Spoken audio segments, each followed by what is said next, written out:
One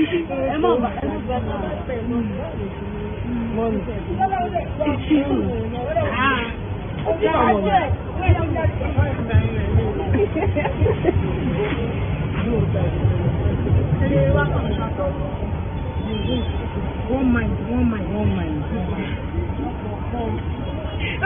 One mind now. Okay, yes, one mind.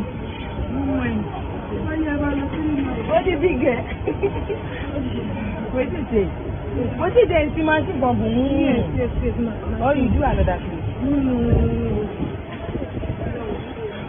Oh, no, you lie. You can't get it. Oh,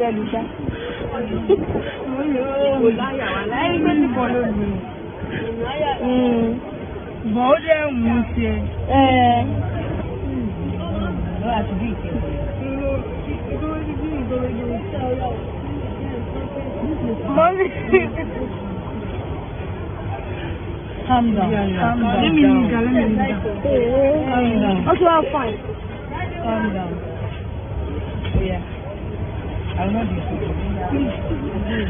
Oh, Jesus. Tó bá lọ rí ní TikTok lásán. Mo ní like púpọ̀ ni. Yeah. Calm down. Okay, calm down. Oh, yeah, I want to go. Mama ready. Oh, go. Hey, go. Hey, go pariwo. Ẹ lè du oya. Oya. I love you.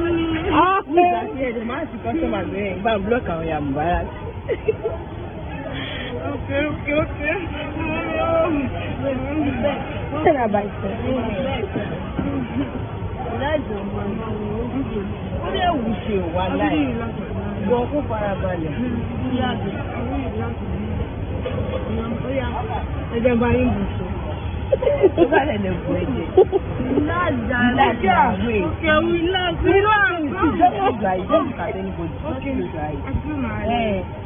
So bad. It is like don't put it. Just like you don't get you in back. Check at it. Sorry. Your money is now on fine. No. I'm serious.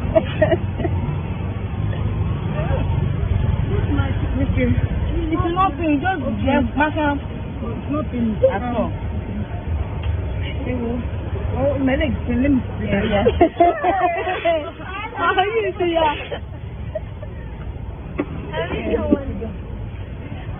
I'm blocking here. She's really nice.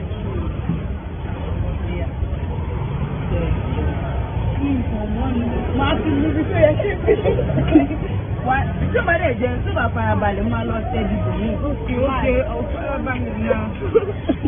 Hello, Parabalẹ̀. Only our Parabalẹ̀. Yes.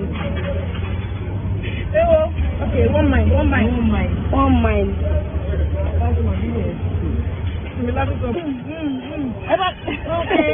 no, man. We are very more. Sorry. What is bad?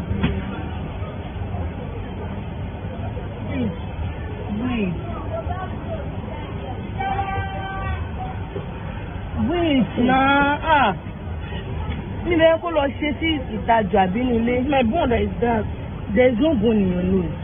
It's no bone. It's kere.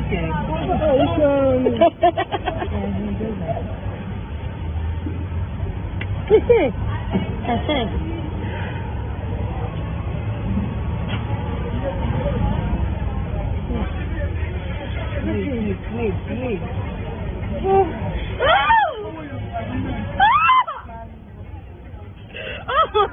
Oh no, please.